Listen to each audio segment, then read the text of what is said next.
Gary started his career with his father firm, and over the period, he grew that firm to a USD $100 million, which was ranked in the 37th in US. In 2010, his firm got merged with BDO. Then in 2016, he started Winding River Consulting, basically to advise CPA firm and professional. And present is actively advising CPA firm leaders on leadership and management. So Gary, I have given a very brief introduction about yourself. If I have missed some good part of your introduction, you can always add to that. Um, and let's talk about things that could be valuable. I think you kind of covered the enough on the intro. No, thanks, Gary. It's really nice of you. Gary, basically the objective of the podcast is to learn from your past experience and then discuss about the present. And then obviously, I think the interesting thing will be, or the viewers will be more interested about the futures of accounting profession. What are the challenges and other aspects are there? So we are going to evolve around that. It is going to be very open discussion and not very technical, is based on your experiences, what are the current issues in our accounting profession and all that. So that's why we are going to cover carry this podcast today. Hope it works with you. Yeah, sounds great. Let's get going. So Gary, I think maybe I am going to still get into your past also, because I think that it has a lot of learning for people like us and other professional accounting professional. So Gary, if I can ask you one strategy or a decision that made a difference to grow your father's firm to a USD $100 million firm, and which was ranked the among the 37th in US CPA industry. What could be the one strategy, do you think, or the decision that really helped to grow that to achieve this success? So I talk about this a lot, and I'll tell you that there was actually 3 strategies that we employed that really were the difference for us moving forward. But along the way, what happened was too is we were very passionate about growing, building a business. We were very entrepreneurial, so we had the desire and the vision and the I guess the incentive to really try and um, get to be a more significant firm. So first of all, you got to want to be, and then once you want to be, how do you get there? And there's really 3 things that we did, and the 3 different strategies. The first strategy was we built an advisory strategy, and this really was many years ago, 30 years ago or so. It was in the 1990s. And basically what happened was, we were watching the industry pretty closely, and we were seeing the big 4, or big 6, or big 8, whatever what they were at that point, really gravitating and really evolving from a CPA and a tax firm to becoming more of an advisory practice. So we decided that that's something we wanted to do. We had a little bit of a head start because in 1981, when I joined my dad, we also started a payroll company. So I had the experience of building another company that really was in line with the CPA industry, being a payroll company. So we were pretty comfortable doing that. But we really focused on building an advisory practice, and really the theory behind that was it would be easier to sell a new product to an existing client than find an existing client, a new client. So we try to focus on what can we do for our clients to help them and really build a relationship between us. So what happened was really in 1999, we went at it full speed, and what we ended up doing was we ended up starting a wealth management practice. We already had our payroll company at that point in time. We started doing retirement plan design and administration. We did some HR consulting. And then we did some specific consulting in some of the areas that we were really strong in. And by the time it was all done, what happened was we found many of our clients were buying multiple services from us, not only accounting services, but they would be buying payroll or wealth management or some other type of service from us. So that was good for us, and we didn't make them do it, but we really were looking at the theory that business was getting complicated, and if they had a supplier who was going to give them more services that they trusted, they would probably buy it. And that's exactly what happened. What we did is we found many of our clients buying 5, 6, 7 different services from us, in addition just the traditional type services. Created a stickier relationship with us because if they had a desire to leave us, they're going to start looking and say, boy, doing all this work with them, can we really leave them? I'm not sure it's really going to be easy to do that. So created a stickier relationship. We ended up creating revenues out of it. We didn't keep every client. We weren't perfect, but once in a while we would lose a client, and what would happen is we would see that we actually are still doing services for them and we really never lost the entire relationship. So building advisory. When we sold to BDO in 2015, I would say that our advisory practice was probably more significant than theirs was at that point in time. So big focus on what we were doing. When we sold to BDO, they didn't buy our other advisory practices. We sold all of them because they were hard to sustain without having the accounting firm feeding them opportunities. And interesting enough, when we sold all those companies, the one that was the least valuable on a relative basis was the CPA firm. All the other companies we sold were worth more money on a relative basis. So that was an interesting learning experience after that. The second strategy we put into place was we focused on a geographic strategy. We were located in Ohio. Ohio was midway between New York City and Chicago. We were in 14th largest metropolitan district, but we were in a state that really wasn't moving forward. It was really stymied. 11 million people. Today, there's still 11 million people in the state. So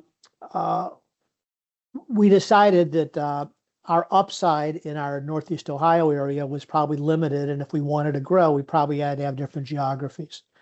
So we ended up in Cincinnati through a scenario with acquiring a partner who wanted to move to Cincinnati. Between Cincinnati and Cleveland, where we're from, is Columbus, Ohio. So we ended up acquiring a firm in Columbus, Ohio. So we ended up being the only firm in Ohio, really, other than the big four, that had offices in the 3 major cities: Cleveland, Columbus, and Cincinnati. Most U.S. states don't have 3 major cities. Some do, but most don't. Only a few do. Yeah. So it was a real accomplishment to do that. Then what happened from there, we ended up growing into Chicago, Northern Kentucky, New York. And at the time we sold to BDO, we were close to moving into Atlanta with another acquisition we were looking at. So we had a geographic strategy. Today, geography is not nearly as important as it was. It's still important, but it's not Yeah. as important as it was. And then the last strategy we put into place was a niche strategy, a vertical strategy. And through 1999, I would say we were pretty much a generalist. We did have areas that we accelerated in, no doubt. And then we made a decision in 1999 we were going to accelerate in the areas that we really had a competitive advantage. So we chose 6 different verticals: restaurants, real estate, manufacturing, distribution, not-for-profit, and a couple others, healthcare. And what we did is we started really reorganizing as a firm, focusing on those areas. So those are the 3 strategies that really drove us. They're somewhat interconnected in a lot of different ways, but each one of them was something that we put into place. You look at it today, and you still see a lot of discussion on building an advisory practice. So that is still, solid, and people are looking at that. I'm still a huge believer in verticals. Gives you such an advantage, and you get to be much better at it than others, to focus on the specific industries. And then, as like I was saying before, geography, not as important as it was, but these are still solid strategies today. No, I think, Gary, I started my career in 1996 as a young accountant, starting the CPA profession. And I started, I think there was no even a discussion also that we should focus on advisory kind of work, and all. It was more on accounting, audit, or taxation. I think you are way ahead of time, and still I think you speak with a lot of CPA firms in US, even though today also the firm struggles to build a reasonable size advisory practice. All are trying, but I think mid-sized firm or small size firm are really struggling to have a reasonable size of advisory practice. Yeah, I talk a lot about that when I lecture, and I think it's really the way to go. I mean, again, look at the big four today. Are they CPA firms? No, they're not. They're a financial services company that are much broader. So it's a very solid strategy as far as I'm concerned. Yeah. I tell firms, there's really three ways to do it. One is to build it. We built everything. We didn't buy anything. We really like controlling our own destiny, and we like controlling our service and things like that. So all of our firms were built. The second way is to buy it. And in terms of things like private equity, that is potentially an advantage over private equity. Most firms don't have the cash available to buy a advisory practice to add to what they're doing. So that's maybe a check mark for private equity. Or the third way that I talk to smaller firms that really don't have the ability to do either is why don't you partner with somebody? Try and find a young wealth management company that's growing, has capacity, hook in with them and create a revenue sharing model and be able to offer that to your clients. No, I agree with you. I think that's the way to build. It has to be built. It is difficult to first to get the option of some option in the market which you can buy. Plus, even you buy also, what whether it will be a successful case study or a merger, and it will help into achieve objective is a question mark. There has not been much successful case studies on this side of the work is concerned. So, Gary, just to roll forward, so you were growing practice so fast, building advisory practice, and suddenly I think in 2015, if I'm right, you decided to sell that practice in a total way to BDO. So, what triggered that situation, or what Well, was the trigger point? well, I did not decide to sell. My partners decided to sell.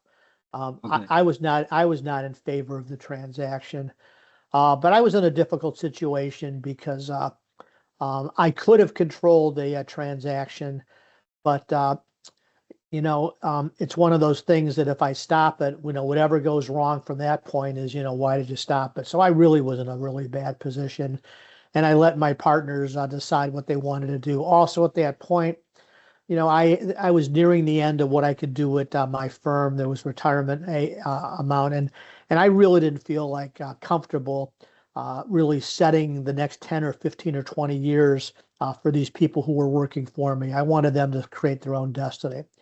So BDO had given us a very generous offer. We knew that. Um, at that point in time, PE wasn't around, but there was a Yeah. lot of merger. There was a lot of mergers going on. A lot of the bigger firms wanted to get bigger. Of the 36 larger firms and larger than us, we probably got approached by half of them or more. At the time we sold to BDO, we were actually also being courted by E&Y. They were very interested. So, there was a constant knocking at the door, and I felt I needed to listen to all the conversations because if they didn't buy me, maybe they would buy my competitor, and I like to, try and understand them maybe a little bit more. So we had the conversations.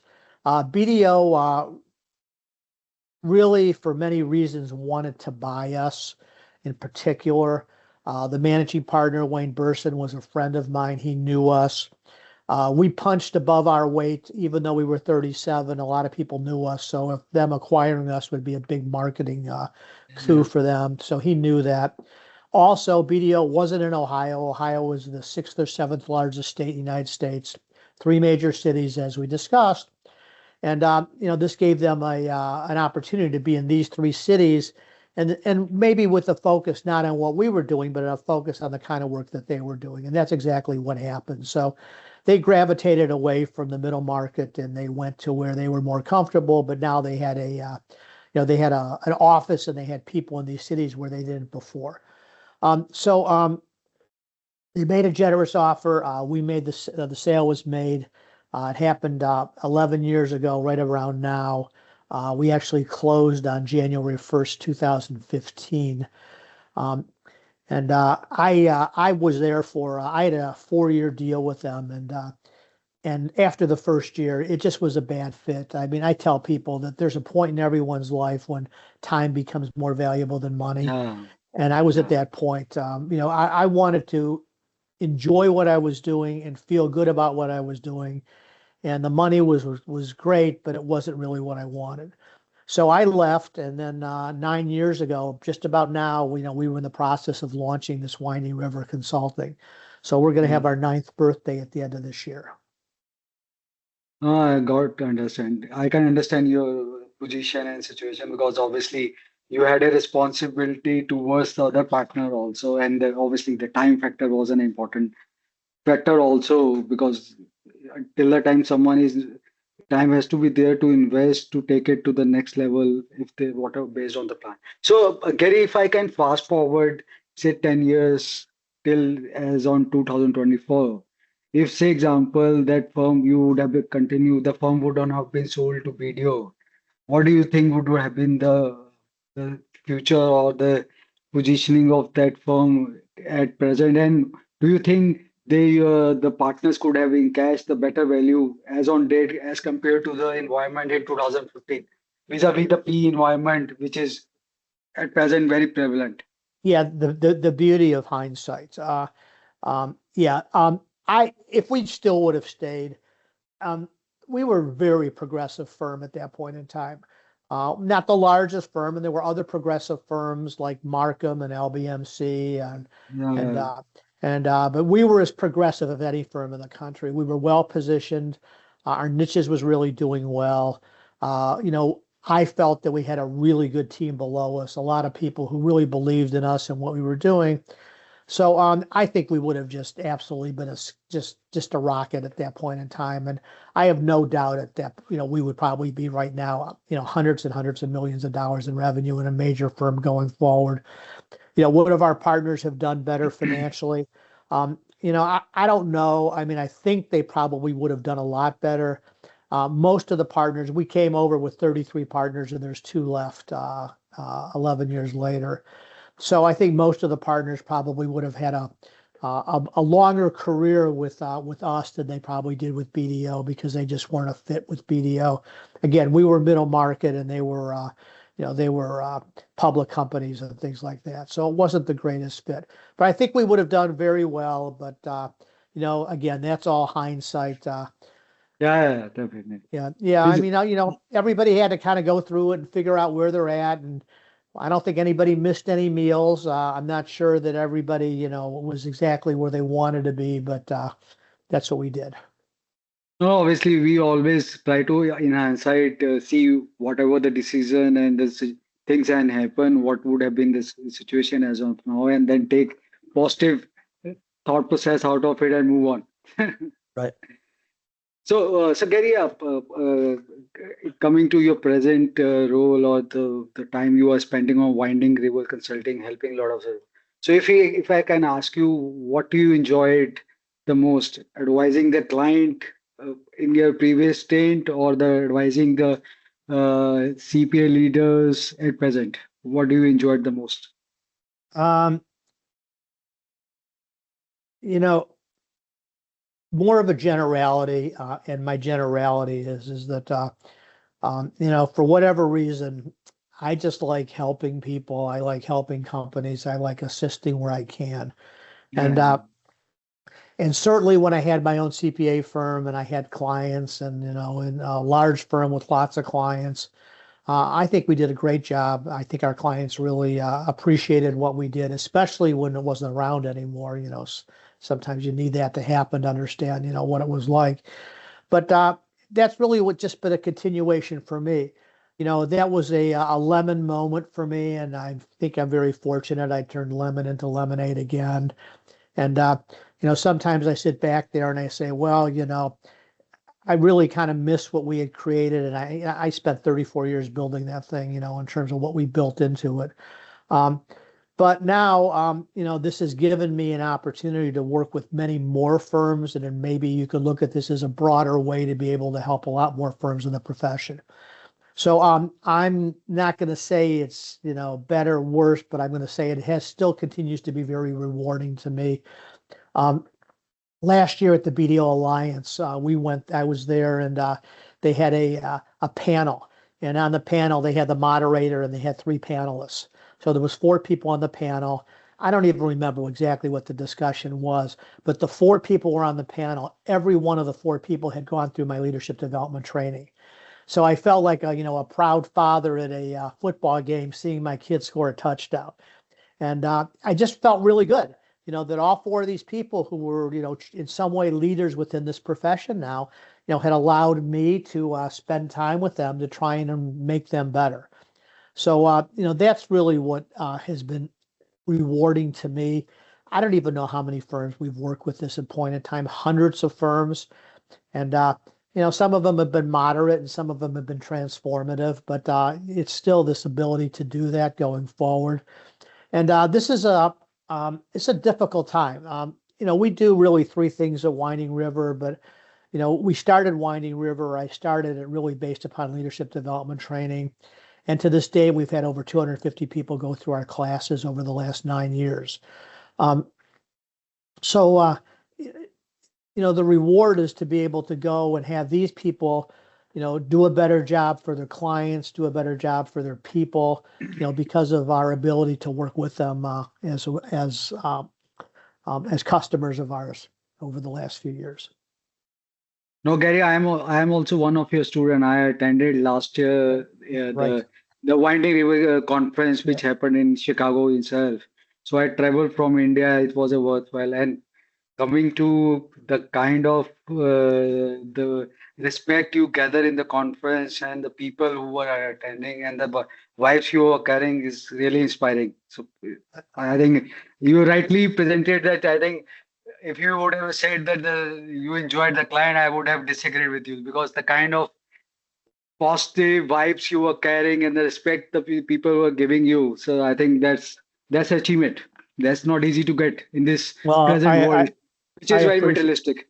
I appreciate that, but I don't do it for the I do it for certainly self-satisfaction is important, but Yeah. we have a lot of experience, and it's just I think it's a real privilege to be able to pass that experience along to others. So I agree with you, Gary. I think obviously there's is more okay. self-satisfaction than the other aspects are concerned. And if people can learn and even implement 50% out of it, I think they'll have much more better results in their professional career. Yeah. So, Gary, coming to the present accounting profession and the present aspects, maybe we can have some discussion on that. I just wanted to have your view on, say, broadly three aspects. One is what your take on private equity, the kind of the transactions, the kind of the PE investments are happening, especially post 2022. It is, I think, every day we are hearing on another transaction which is happening primarily in US market. And secondly, then what is your take? How much impact AI can have on the accounting profession, especially on the practice side, the firm side? And then I think that the biggest challenge which we are facing is to attract the talent.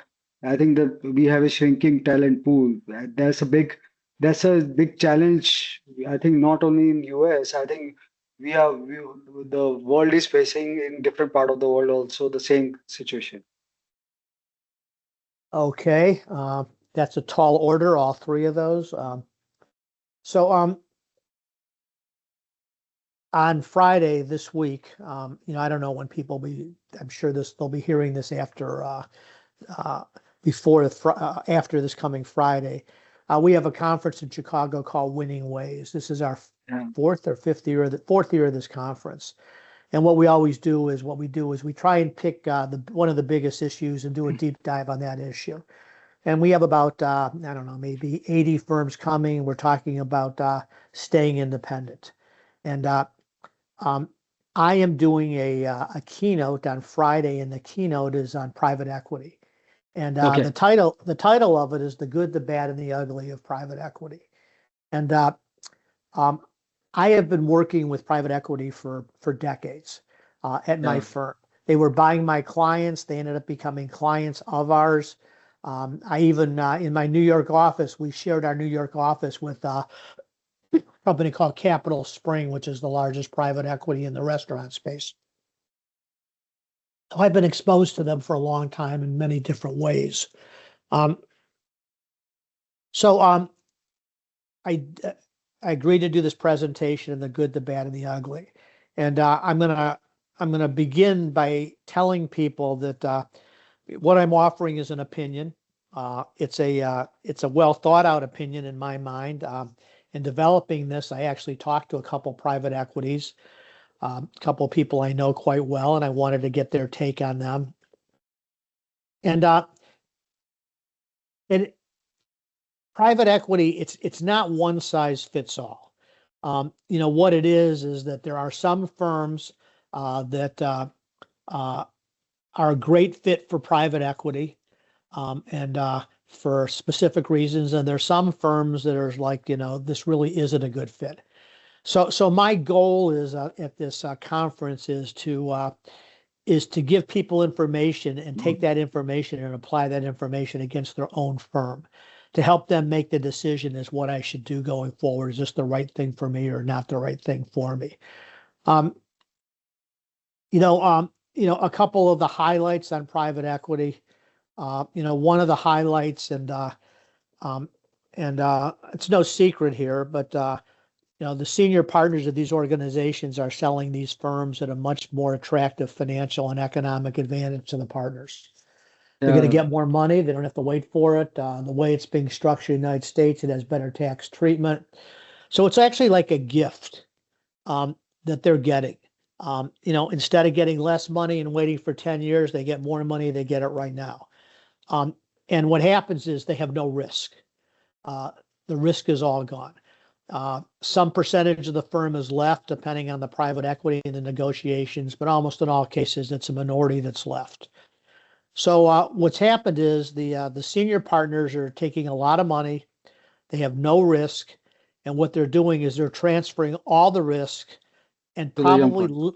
to limited upside to rising partners. Why limited upside? Well, because these partners may only own 15% of the firm, not 100% of the firm. Now, some of the theory from the private equity side is that, well, that 15% of the firm could be worth more than 100% of the firm, because it's in a private equity model that could be successful. I don't know that.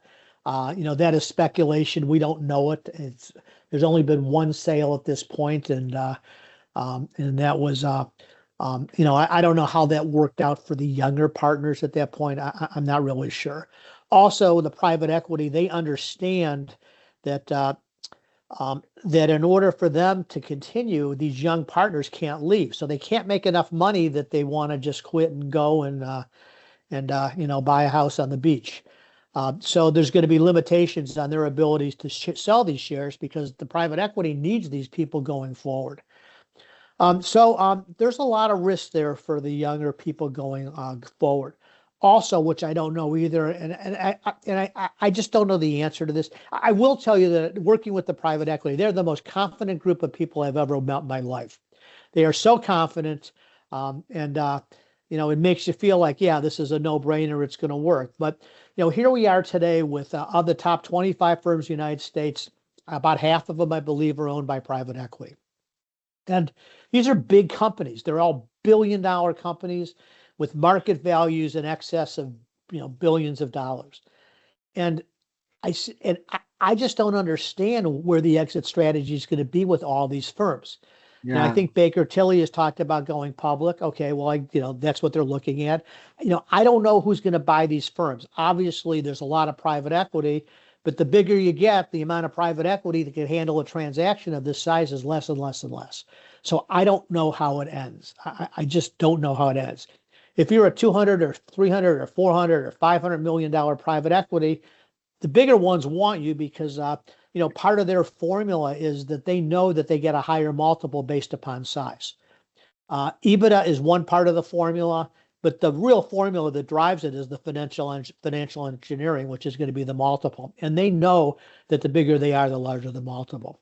So I think there's markets for these smaller PEs to be sold and moved up to these bigger PEs, but I just don't understand where these other PEs go. I just don't know, where they're going to go. So, we'll see. That's, very concerning to me. One of the other things too, and we actually have a speaker, his name is Patrick McGinnis. He's doing the other keynote on Thursday. And he is the guy who developed the term FOMO, fear of missing out. Actually, a private equity guy. He's a Harvard graduate. And we actually talked to him, and it was fascinating having the discussion with him. And Okay. I've been in this profession. I hate to say it, but I've been in this profession just about longer than anybody. I mean, I started in 1978. You started in 96. I mean, I was already mature by then, but Yeah. I started in 1978, with two Schross in Atlanta, Georgia. And my entire career, this is an industry that follows one another. It just happens. That's the way it is. With my boot camp, I knew it. If I could get it started, people would, and it was people basically, blessed it. People would come to it, and they have. And the strategies that firms use are almost all the same. They just copy one another. So I think there's a significant amount of this fear of missing out with respect to these firms looking at private equity going forward. Certainly if you're a senior partner, I mean, you have no risk and you get more money. I mean, it's a perfect scenario for you. But then, Yeah. what are you leaving behind? And having sold my firm, and in my opinion, maybe didn't go as well as I would hope to be. There was a lot of people who got me and believed in me and got me to where I was. And Yeah. I think these senior partners have a responsibility to those people. But what's happened is one's done it, so they're all can kind of do it. So I think there's kind of this gold rush going on at the same time with these people who are senior partners. Do I blame them? They spend their whole life. It's their last chance to make money. Yeah, for some of them, it's really meaningful to them. But what's the impact of that going, and we kind of act like, oh, it's all going to be perfect, but it's not going to all be perfect. It's not. And I just don't know how it's going to end. And, you talk about this whole element, number three, of your three items here was talking about not enough people in the profession. And, I don't know if this attracts people in the profession that they want to go work for private equity, or they want to control their destiny and work for themselves. And the model for 100 years, was you work for yourself, you become part of a partnership. And I do agree that the partnership model has all kinds of flaws. And if you stick to a real partnership model, you're probably asking for trouble.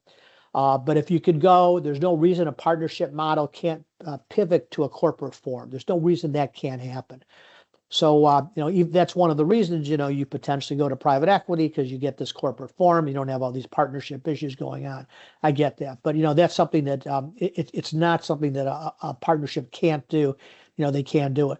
But I don't know if this attracts more people to the industry or not. I don't know. It's an interesting, to see how this is going to play out going forward. No, I think, please continue. Yeah. Well, those are the big items in terms of private equity. When I go through this list, what I did was I put it on a Jeopardy board, and I have like 8 different categories, and I have the good, the bad, and the ugly. And for every category of private equity, there's potentially there's good, depending on how, it could potentially happen. It may not happen as well too. But I think firms really need to be, if I could help them make the decision, they have to really decide which of the categories are really important to them. You don't hear a whole lot about clients. And how does it impact clients? It could impact clients well because you could have the money to build an advisory practice that could be really helpful to your clients. You could invest in the customer experience because they have the dollars to do that, could be helpful for the clients. Or on the other side of it, they could be focused so much on EBITDA that they drop service. And when they drop service, then that's not necessarily as good for the client. So there's good, and this really depends upon your firm. if you're a firm that doesn't have a good succession plan, it's okay, not great. You're a little worried about it. Somebody's coming along and offering you a premium for your practice. It's kind of like you should really think about doing this because it's probably good for you because you may not have built this firm to continue succeeding itself. So I think you have to really look at all these elements going forward and decide, how does this apply to my firm going forward? It's here. It's not going away. Um, um, one thing I don't understand either is there's been so much of it. I don't know. I think there's been 200 or 300 deals, something like that. Um, Yeah, and and they're not doing the small deals. So, this is of the top 500 firms, 30, yeah, 40% of them have sold to private equity. So, I don't know where they go from here. Have the other three firms decided they're going to stay independent? If they are, it's over, or are they still trying to convince the other 300 firms what's happening? Interesting enough, I was looking at our conference on staying independent, and we have about, I don't know, close to 100 firms attending. And I actually got the list of the private equity conference that happens the week after, and I counted about 35 firms are going to be there. So, I don't know what that means, but but is there still firms that are going to potentially be? And there's one other thing too that that I think is a big element too, and I don't know how this is going to bubble up or not. And that's what's going to happen from external factors. What happens with the SEC. yeah, There's this alternative practice form. I mean, anybody knows this is just it's yeah, BS. It's BS. yeah, I mean, you're having a private equity that own 85% of the firm, positioning themselves to be able to do audits.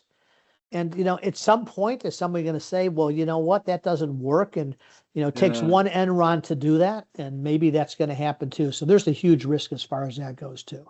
So I don't have a conclusion. I have lots of thoughts, and I think every firm has got to look at themselves and where they're at and what they want to accomplish, and take those items and filter those items through their firm and decide what's best for them.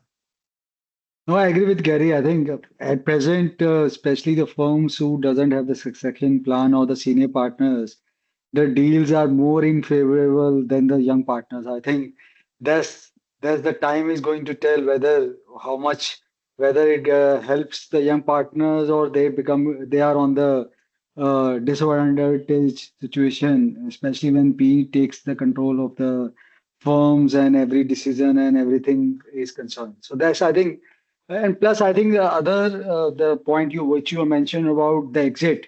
So finally, if say example Baker Tilly or other firms is going to do the listing and go to the public, then the firms are going to come into the public market and domain and open for all questions and answer. I don't know whether the our side of the people are ready to face the public market questioning and all that, which otherwise a listed firm or listed company has to face is another thing which we have to see how it goes.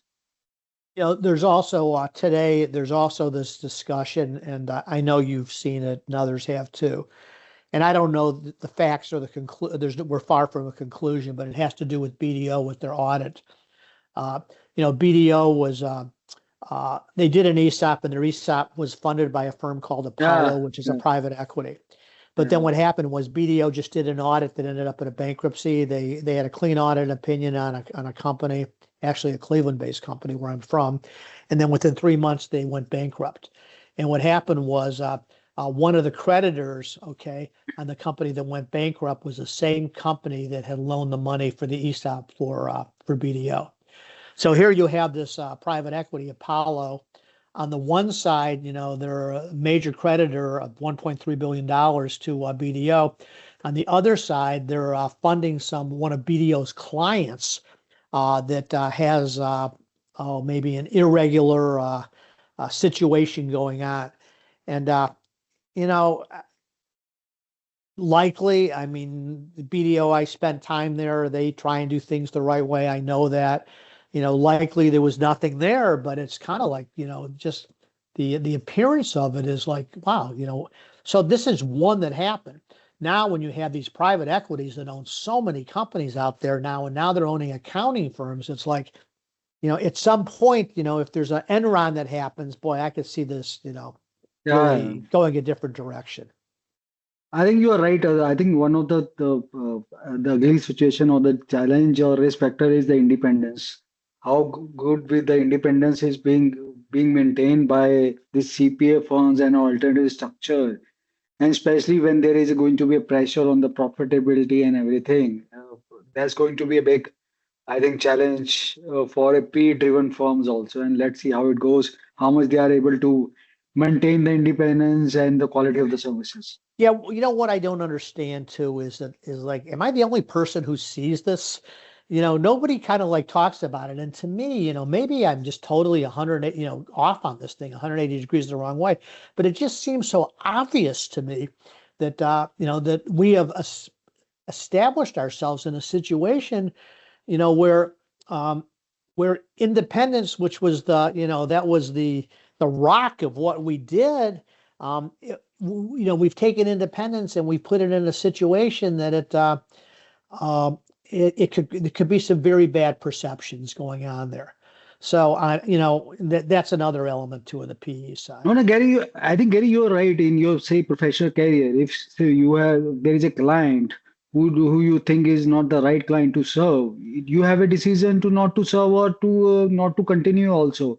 But once P in your top of your head, you become unsable. Because and then he may have different view of risk factors and other thing which he may not understand because he is not career he doesn't have the experience and the kind of the risk assessment you Right. have, that person Yeah. will not have that assessment also.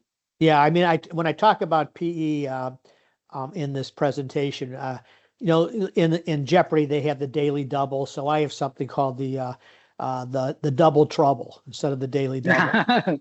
And the double trouble is when PE takes ownership and they think they know how to do it, but they really Yeah, don't.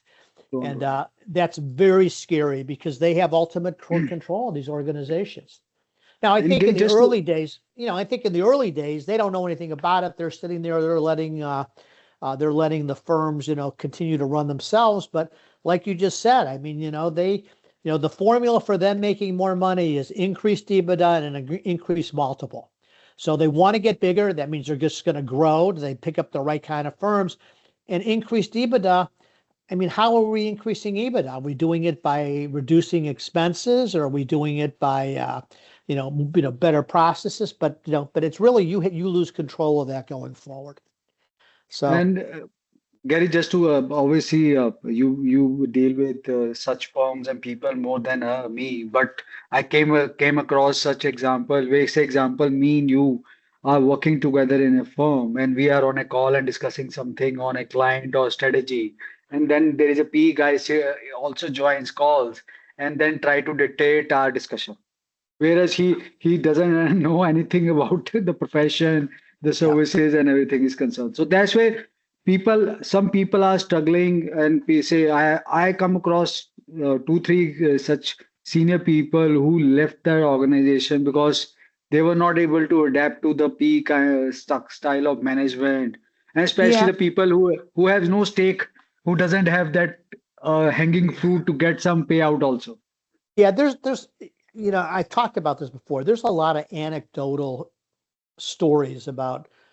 I talked to some firms and, oh yeah, we picked up these partners from PE, and you hear anecdotally a lot of people were maybe leaving PE because it's not the right fit, but it's anecdotal. I mean, I would love it if somebody could really have a study in that to see if people are really leaving or not. Um, I just don't know that, but you hear of firms saying, yeah, we're getting people left and right leaving PEs because it's not a fit. So maybe yes, maybe no, I don't know. No, no, I agree with you. I think if you ask me, I from a good point of view, I see two things only. One good thing I see, which like we all CPAs are very risk averse.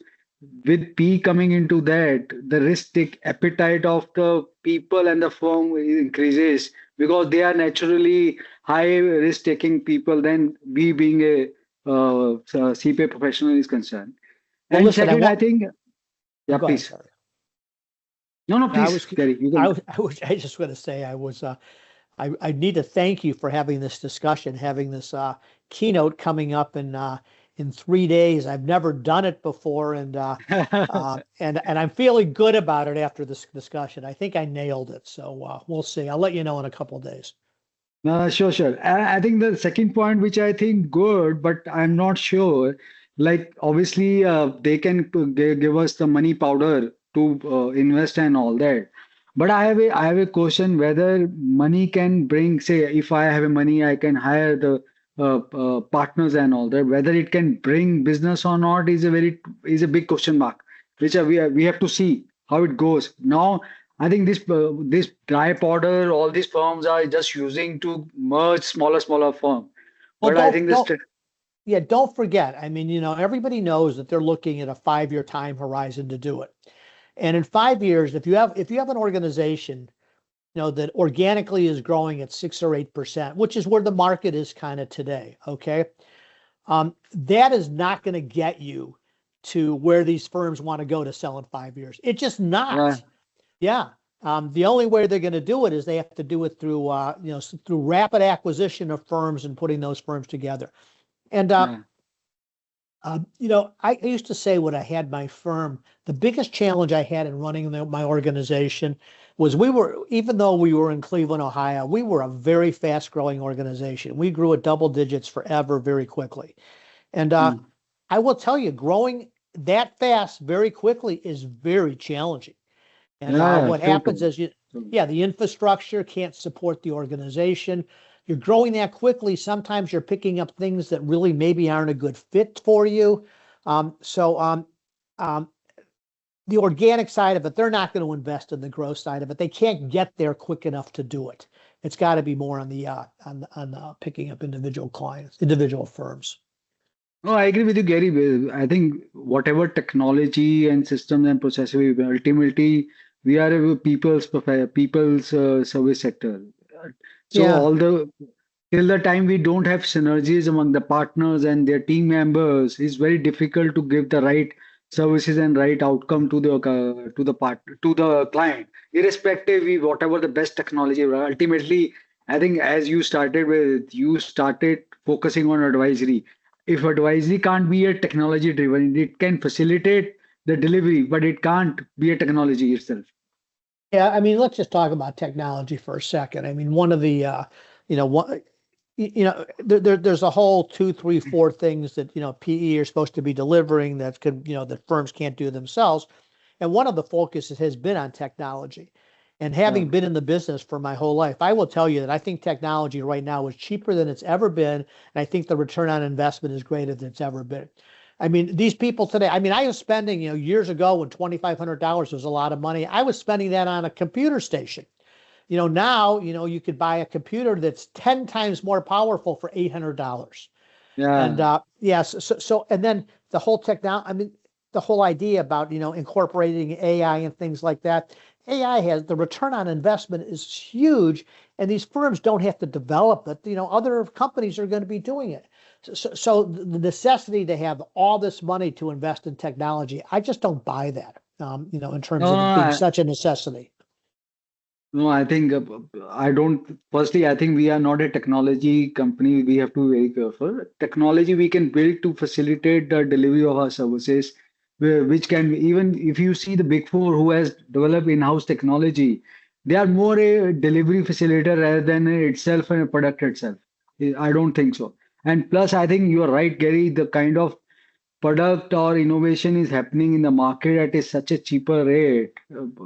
I think there is a US based ERP firm called Dual Entry. This being founded by two young kids, just 26, 27-year old. So they have come with a ERP product which they can implement. They put on record. They can implement in 2 days. So that's the kind of technology they are bringing. How can you build that in-house? It's difficult. So I think I heard your point of view is let's see how it goes. It's going to be a challenging time, especially for the firms who have taken a P. I think let's see. Let's hope for the best. There is a good outcome of it. Yeah. So, Gary, just move forward. I think you meet a lot of CPA firms, leaders, and all that. Based on their discussion, what do you think the biggest challenge CPA firms are facing at present, Well, and how can they grow in this under this present circumstances or the challenges? well, I think the challenge is I don't think it's one. I think it's a combination. I Yeah, ran a CPA firm for 27 years, and we were very successful. And I had my challenges going forward.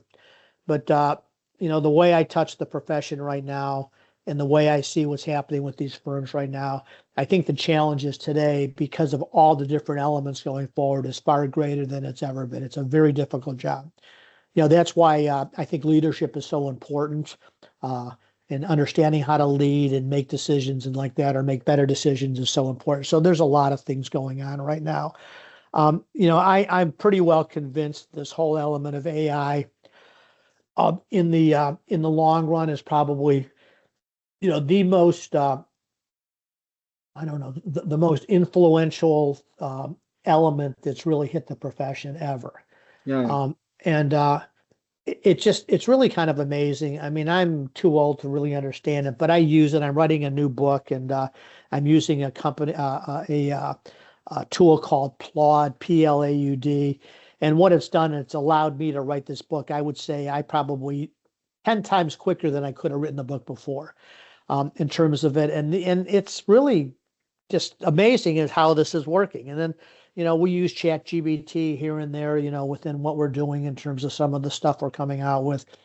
But you know, in the not too distant future, I think the big element's going to be is I think a lot of the lower end work that was the foundation of what we're doing is going to be done by AI, the yeah, basic bookkeeping.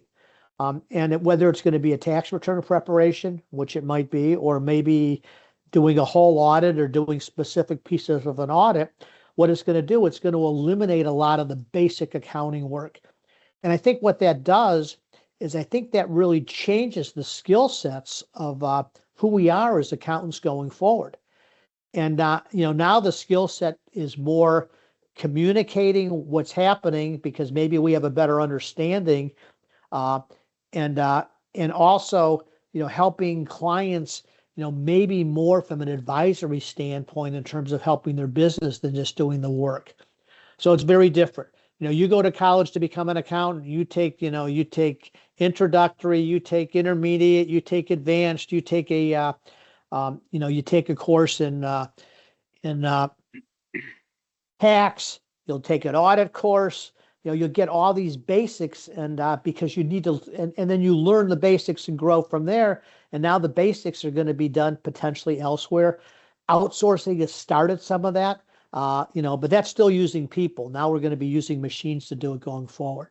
So I think a lot of it's going to be a change in skill sets of how you know, understanding what's in a tax return, maybe, and communicating that to a person one to one. So I think that's going to be a big element going forward. I don't think firms, the firms that I work with, are going to be investing time in building AI models. They don't have the money to do it. There's yeah, enough people already doing it that just, let's try and find somebody who's doing it successfully and just buy their product and become a customer of theirs going forward. But that's just a huge element going forward. You know, the other one too is, you had mentioned it too, is capacity. And, I've been saying this for a long time. I believe one of the issues in terms of capacity with firms is the fact that we don't pay enough dollars. I know in the United States we don't. You could go get a job as a policeman, and you're starting out as a policeman in the city of Cleveland. You'll get paid more than you would as an entry level person with KPMG. CPA, 4 or 5 years in college, maybe a master's, who knows what. Policeman, maybe doesn't even go to college. I mean, now obviously once you become, your earning potential is far greater, but people got bills yeah, to pay, and a lot of them can't do that. yeah, So, I think as a profession, as an industry, we need to be more profitable. And if we could be more profitable, then what we could do is we could adjust the compensation wages to try yeah. and and try and be more competitive for people going forward. And I think that's where it needs to start. I work with a couple of private equities, and I've been trying to encourage them to start the ball. Let's start, you want to get enough young people, start paying $85,000 instead of $65,000, and they're going to be lining up to work with you. And once you start doing that, now firms won't do it. And the obvious reason they won't do it is because, well, if I increase to 20, what about everybody above there? I got to increase them by 22. And you do. But what I do is Yeah. I think that's a step backwards in order to take, a mile leap forward. No, I agree. I think, Gary, you rightly said. I think coming to first point of I totally agree with you that obviously AI is going to, I think, automate all the basic work in from accounting to auditing to taxation. So that's going to be an impact also. And also, it doesn't make sense to invest on technology because there are a lot of AI technology companies are doing so much, building so much product, which will not be easy for us as a CPA firm to handle. And just on this analogy, I think my point of view, say example, because of this all automation, say the total market size was $100. Because of this automation, the time spent by the CPA firm who is going to be reduced, and the client is going to say, please pass on this efficiency to us over a period, not in the first year, say after end of fifth year. Say there is a 20% saving, and the size of that fees level is reduced from $100 to 80 because that's where it is going to happen. I think that's where the firm are going to face a challenge in terms of the growth of the firm is concerned. And that's where I feel starting from day, because first day, first year, you will going to have that. Maybe if you are using AI, you can have some savings in terms of the time cost or the people cost is in. You should invest on building your new practice or say advisory or anything which you think has a future. Then only maybe you can grow, sustain the basic level which you are, and then grow the firm also. Yeah, that's a really good point, and um, I think that's what's going to happen. I think in the early years you're going to find a cost benefit, but I think in the subsequent years, what you're going to find is you're going to find certain players reducing costs, and then that's going to drive the cost down. But there's a whole other element here too. I started doing some writing on this, and I've talked a lot about it. I haven't given maybe the guidance I could have on this, but this whole idea. When I joined this business a million years ago, the thing that I ended up liking the most about it was this position called the trusted advisor. And Yeah. your typical middle market business is going to be owned by one person, a family, and maybe it's the dad or maybe it's the mom, and they run the business, and they don't have any partners. And what happens is, in many cases, we became their partners. Now, not on a legal basis, but we became their partners from a spiritual business type of relationship. Yeah, Hey, the business and partners. yeah, yeah. And what's happened is you see these firms growing and this whole idea to get larger. What you're seeing is you're seeing firms that were smack dab in the middle market are now moving upstream. So I Yeah. believe the middle market in this country is vastly underserved from that standpoint. And I think there's huge opportunity to focus on the middle market and grow your firm. But along with that, when you're focusing on the middle market, what's happening is you're selling to them this trusted advisor. And what I do is I equate that to what's happening in the medical profession in the United States. And what's happening in the medical profession in the United States is that if you want a primary doctor today, you almost have to pay to play. And what it is this concierge model. So I have a concierge doctor. I pay him $2,800 a year. And what he agrees to is to have no more than 400 patients. So I'm paying to have him available to me. I think the accounting profession needs to look at that model. Yeah. Where Yeah. and some of it is okay. Well, you think it's too expensive. Go find another accountant because it's not going to be that easy because there's not that many of them. So I Yeah. think we undervalue significantly our value to our clients, and I think we really need to be looking at that going forward. I think it's a concierge model. If you have 1,000 1040s, you may tell your 1040s, you want to be on the list to cost you $250. Um, just to be on the list, and then I'm going to bill you like my concierge doctor. Now, all of a sudden, you have $250,000 extra, to invest in people, invest in the practice, Yeah. and then the same kind of thing for the business clients too. But I think we're heading in that direction, and I think we need to recognize our value as being this trusted advisor. And in some ways, that may be the most valuable thing we have, and I don't think we really use it or value it as we possibly could. No, I think Gary, you are right. I think we as all CPA or accountant are responsible to not creating our value in the market or towards the client from a price point of view is concerned.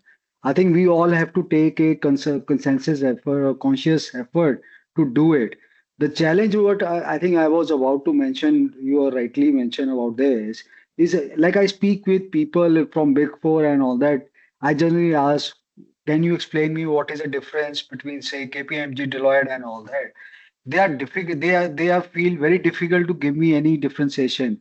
Finally, when I say other than price, do you have any differentiation? Say no.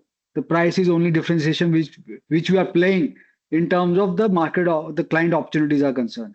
I think that's where I think the things are as we the I think it has a problem of the of attracting the talent also, because if you are not charging the right price, you don't have the money, sufficient money to pay the right Right. salaries, perks to the people, young people, or the young partners are concerned. I think that's where we are in a vicious circle, which is not helping us. Rather, we should evolve this vicious circle to make it happen better for the people who are part of this profession. Yeah, one of the things I always say too in staying independent is firms have got to look at their deferred compensation model. The value of Yeah, firms have gone up, and that means yeah, if you want to be competitive with your partners and you want to keep them aligned, then you got to pay them more money. But if you're going to pay them more money, where does that money come from? If you can't figure out how to make more money, your partners are going to make less money. So this a lot of this goes back to this whole idea of that we undervalue what we do, and it really is hurting us, and we need to really wake up on this at some point. no, I think you see the legal professional lawyers and all that. They make sure that they get the value. I don't know Yeah, why we as an accountant don't has doesn't have the confidence yeah, to get to ask for such value and make sure that we get that. I think yeah, we all are individually responsible for that. But nevertheless, I think the world, everyone has to understand and evolve. We both can't make the difference in any case. Such a large market practice. So, Gary, moving on, if, for example, if a young student seeks your guidance, whether to join accounting profession or not, what will be guidance to or guidance to them? um, well, I mean, from my perspective, it's been good to me. Um, I personally have liked it. I think there's a lot of opportunity right now because there's not enough people in it. Um, we're feeling the pain on the lower end, but I think that may be cured by AI. So if that's the case, then I think there's a great opportunity to do well in the profession. It's been good to me. I originally wanted to be a doctor. That didn't work out. And I got really lucky and I found something that was just, the right thing for me. So, I have no regrets in terms of going into this profession. I just hope we continue keeping it as a profession. Obviously going back to what we talked about, in terms of the PE, is it a business? Is it a profession? You know, it's both, but I think a lot of people really value this whole element of it being a profession and being a professional. And to me, that was that was always good for me. No, I think as you just alluded the word the trusted advisor. I think the trust which people can put on it, irrespective of the money and the respect you get, I think is difficult to get in other profession. So maybe obviously the medical profession also lawyer or could be, but we have very few such opportunities or option available where people can trust you and take decision based on your advice. Right. So, coming, Gary, maybe last question from you. I know it is, we alluded, it is difficult to decide. If you have to, what do you think who will emerge in the winner in the future? The traditional partnership firm model with some changes, or a P-driven firm? If you have to choose one.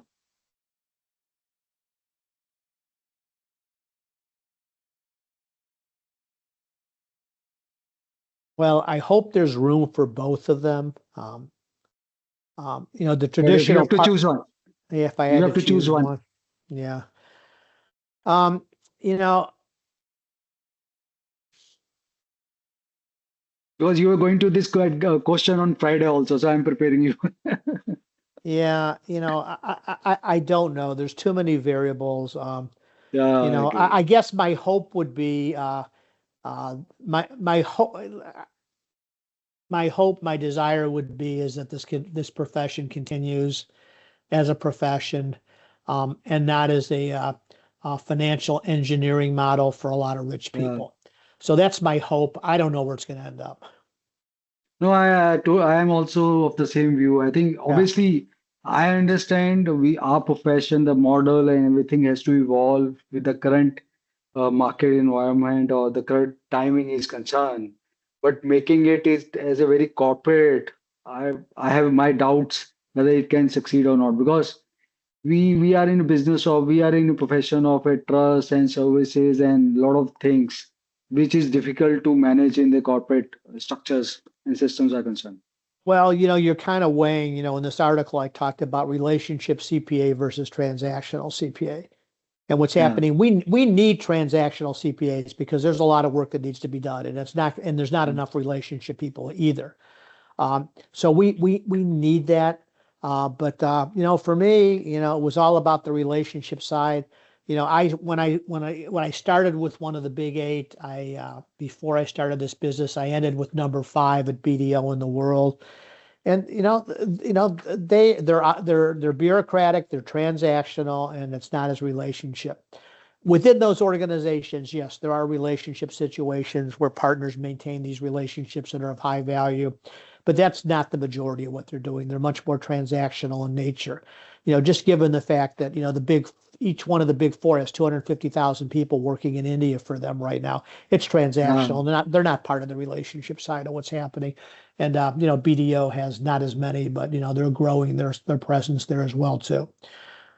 So you know, uh, you know, I think it's going to balance out in the end between transactional and relationship. I look at my duty as those who are on the relationship side to let them know that don't give up. I think you're offering just a great value, but let's be sure we price it properly so you can run your business, the best you can. No, I agree with you, Gary. It has to be balanced between the relationship and the transaction because every person can't have a relationship and you need relationship people also you need people who can execute the Yeah. work also, but let's see how let's hope for the best. Our profession grows, it create values for the businesses, it create respect among the people and we can attract a lot of people and a lot of young people in years to come. Okay. Well, thank you. No, no, thanks, Gary. It was, I think, enjoyable speaking with you. A lot of learnings, a lot of things. Hope you also had a good time speaking with us. Yeah, it was great. I really appreciate the opportunity. And like I said, you got me, this was good rehearsal for my presentation on Friday. So, No, best of luck for Friday. I know you're going to be on toes, and a lot of people are going to be after you for seeking your advice and guidance. Wishing you a lot of success for your Friday conference. And thanks for your okay. time. We really appreciate. Okay. Thank you. Be in touch. Bye, Gary. Take Bye bye. care. Have a great day. Bye.